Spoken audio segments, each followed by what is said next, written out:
Hi there. Have you ever had that moment? You're in a meeting. Your heart is pounding. You have the perfect point to make. And just as you open your mouth, someone else says it first. And everyone nods. And applauds. And you're left sitting there, that perfect point turning to ash on your tongue. Tell me I'm not the only one. Or you're on the phone with someone you love, and a simple conversation about weekend plans somehow spirals into a baffling argument about. You're not even sure what. You hang up, and you're left with this cold, hollow feeling in your chest, a physical weight of misunderstanding. What just happened? How did we get here from talking about grocery shopping? Sound familiar? That feeling. It's more than just frustration. It's a deep, aching sense of being disconnected, of speaking a language only you understand.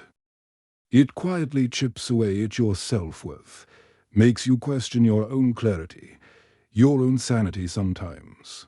It's a massive, hidden drain on your mental energy, a relentless source of chronic stress that simmers beneath the surface of your day.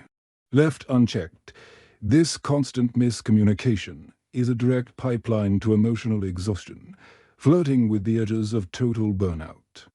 I want to tell you a story today, a personal one. It is about the single biggest communication failure of my life, a failure that cost me not just an opportunity, but a piece of my confidence, and how I discovered that true communication isn't about talking better. It's about connecting deeper. It's a journey that rewired my brain, saved my most important relationships, and taught me the real, profound meaning of confidence building and inner peace. This isn't just about workplace success. It's about human survival. The Cathedral of Data, a monument to misunderstanding. Let me set the scene. A few years back, I was handed the biggest opportunity of my career. A project that was my brainchild, my passion. I was going to revolutionize our department's workflow.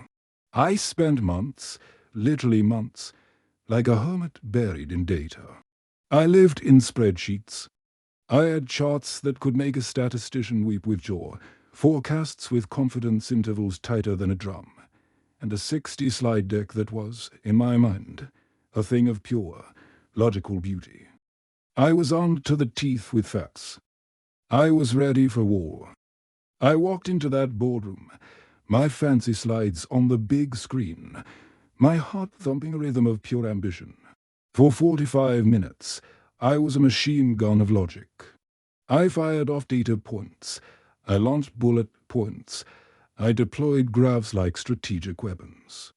I was precise. I was articulate.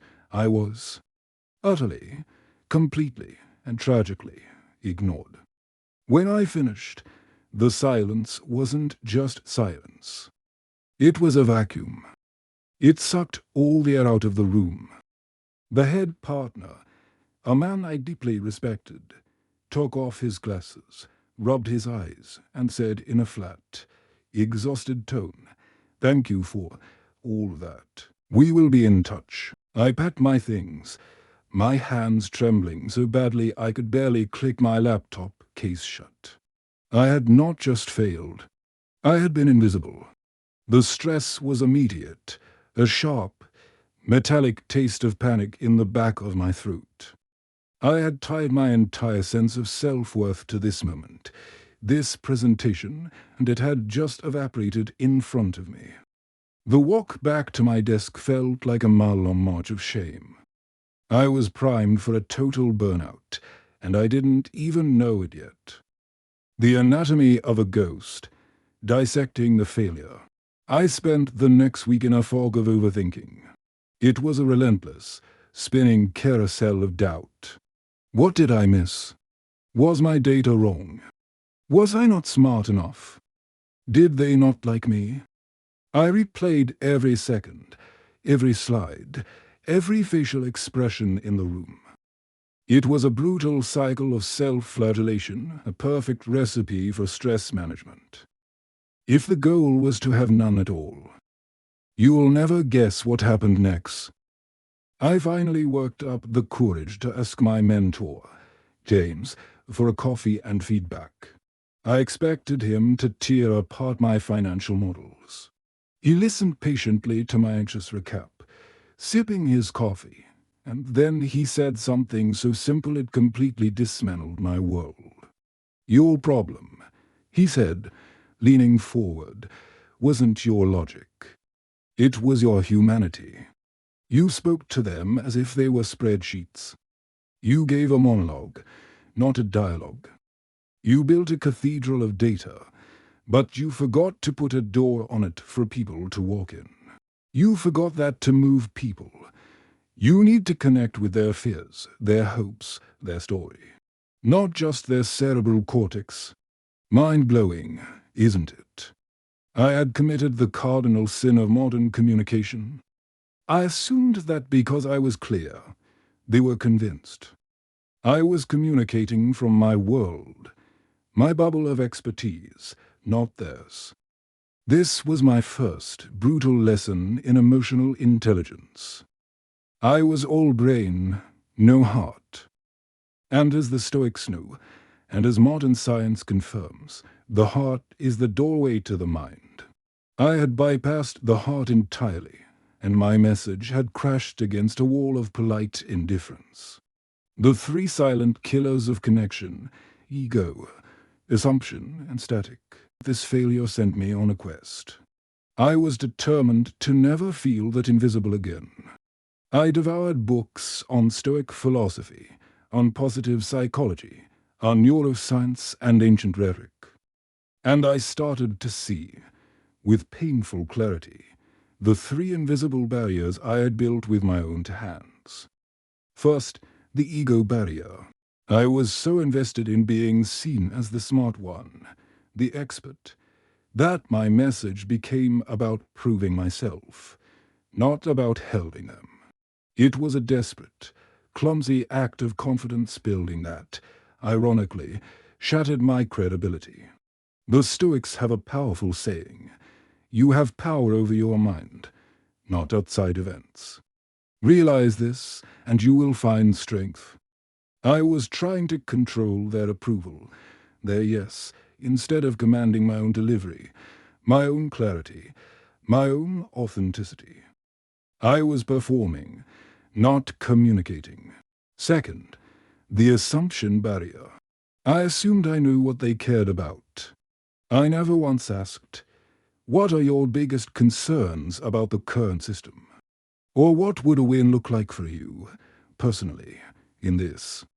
I never practiced mindfulness, that crucial, present moment awareness of the actual human being sitting in front of me. I was in my head, lost in my script, not in the room, sensing the energy. This is a fatal error in assertive communication, which requires you to be responsive, not just robotic.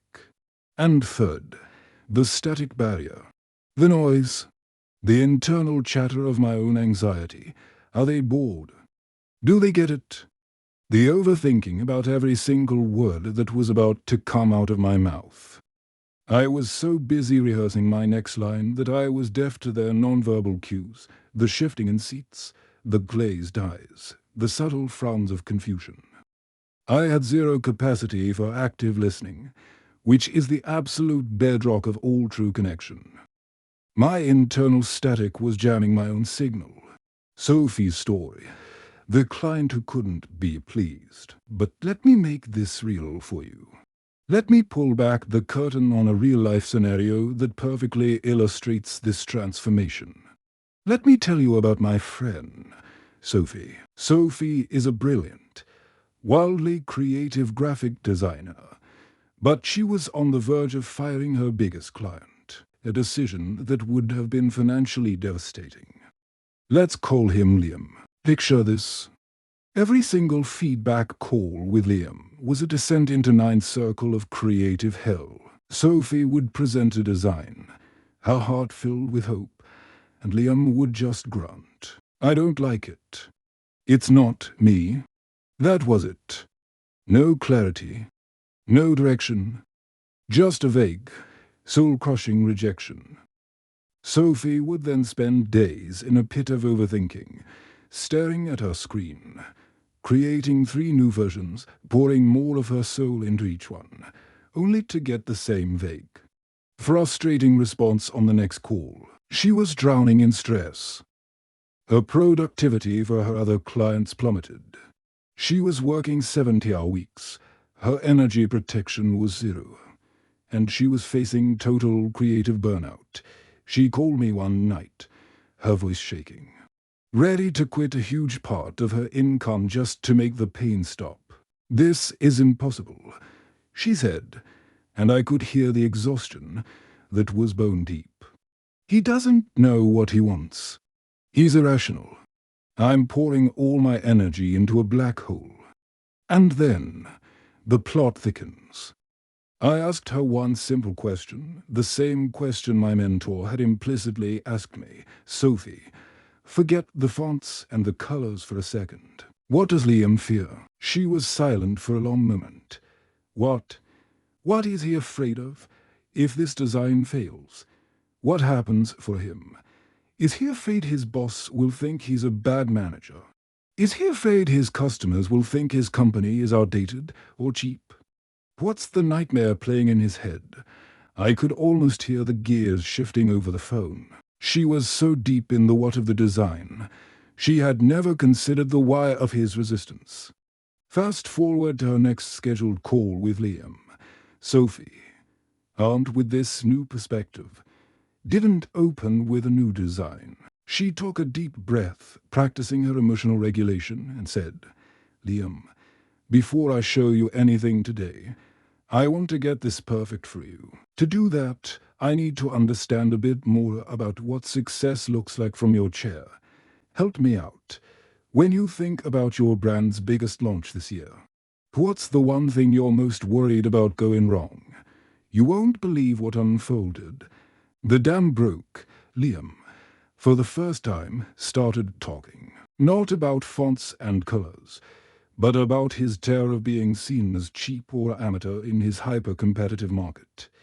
He was afraid his board of directors would question his judgment. His vague "it's not me" was actually a coded cry for "I need to look established, premium, and authoritative. I need to feel safe." Sophie, now practicing deep active listening, finally heard him. Not his words, but his fear. Her next design presentation wasn't a monologue of "here's why this color palette is scientifically optimal." It was a story. "Liam," she began, "this deep navy and this accent of gold foil we're using here, this is what your top competitor, Company X, uses on their premium line. It instantly signals established and trustworthy. This typeface is the same one used by the Wall Street Journal. This isn't just a logo. It's a statement that you belong in the big leagues. This design is your suit of armor." The silence on the other end felt different this time. It was thoughtful. It was engaged. And then he said the words she'd been desperate to hear for months. "Yes, finally. That's exactly it. You got it. Wild, isn't it?" Sophie didn't become a better designer in that moment. She became a master communicator. She used emotional intelligence to diagnose the real problem. Assertive communication to ask a brave, insightful question. And storytelling to present the solution in a language he could finally understand. She protected her energy, managed her stress, and saved the client relationship through the sheer power of human connection. This was a masterclass in burnout prevention. The Stoics microphone, practical philosophy for modern connection. So, how do you begin to build this? It's not about memorizing a script or using clever tricks. It's about a fundamental shift in your very being. It's habit formation at the deepest level. A form of personal growth that touches every part of your life. Let's break down the philosophy into practice. First, embrace the strategic pause. This is your most powerful tool for mindfulness. Before you walk into any crucial conversation, Give yourself a digital detox. Just 5 minutes where you put the phone away, close the laptop, and just breathe. Use this time not to rehearse, but to reset. Ask yourself the trio of empathy that Sophie eventually used. What is this person's goal? What is their fear? What do they truly need to feel heard and safe? This isn't manipulation. It's preparation for connection. It's the most effective stress management you can do before the storm even hits. Now, here's the kicker. When you're in the conversation, your primary job is not to talk. It's to understand. Make your first goal to make them feel heard. Use the most powerful phrase in the English language. Help me understand. Or, can you tell me more about that? Or, what part of this is most important to you? This single act of active listening does more for your personal growth and resilience than 1,000 perfectly delivered speeches. It transforms you from a broadcaster into a detective, and it gives you the crucial intelligence you need to be truly persuasive.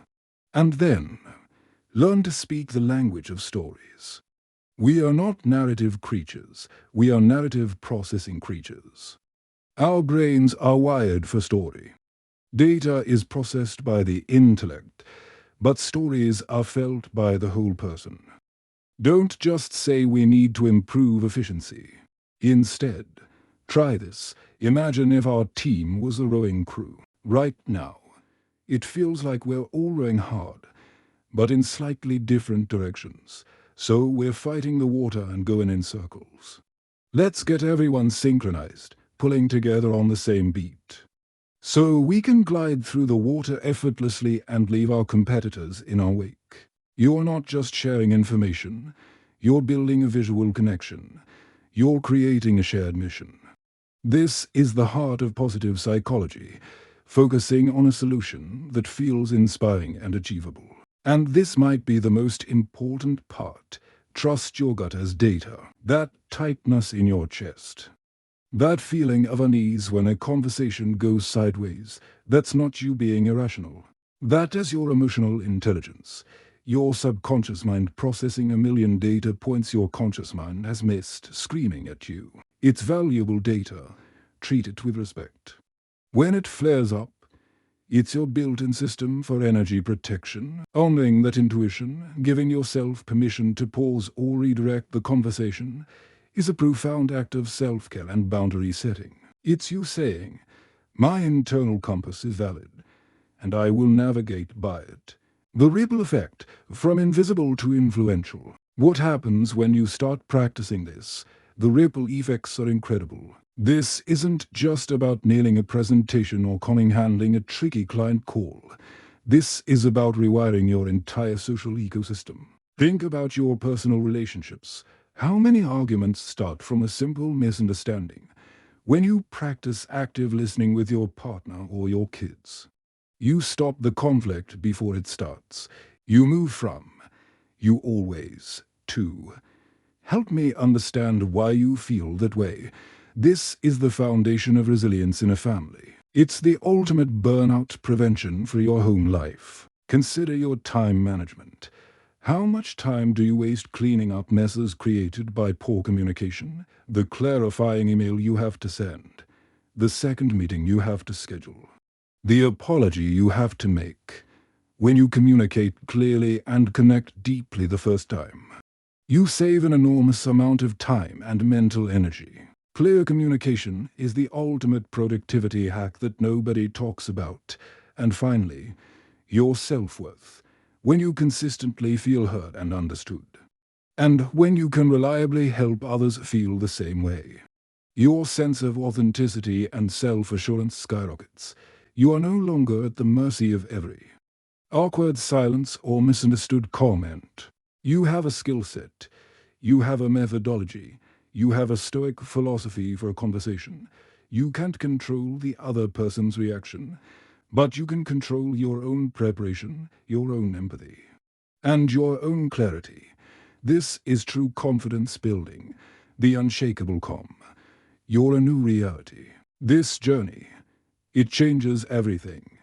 It's not just about productivity or better meetings or happier clients. It's about inner peace, when you know, deep in your bones, that you can walk into any room, connect with any person, and navigate any difficult conversation with grace, strength, and empathy. What happens to your social anxiety? It evaporates. It's replaced by a quiet, steady assurance. You operate from a place of profound mental clarity. You stop wasting precious energy on overthinking every single interaction. You start protecting your energy with strong, compassionate boundary setting. You build profound resilience because your professional and personal relationships are no longer based on the shaky ground of assumption and ego, but on the bedrock of true, mutual understanding. You realize that the ultimate goal of Stoic philosophy, that unshakable command over your own inner world, is achieved not in isolated silence, but in the beautiful, messy arena of human conversation. It's about choosing your response. It's about leading with empathy instead of ego. It is about seeing every interaction as a chance to practice authenticity, to show up as you are, and through your skillful listening and speaking, create a space for others to do the same. You become a calm in the storm, for yourself and for everyone around you. You become unshakable. If this story of a failed talker and a frustrated designer finding their true voice resonated with you, if you saw a little of your own struggles in that boardroom or on that painful phone call, then share this with someone who needs to hear it. Let's build a community of powerful connectors, of calm communicators, of people who build bridges with their words. In the spirit of clear connection, I wish you not just good conversations, but profound understanding. Not just success, but significance. Until next time.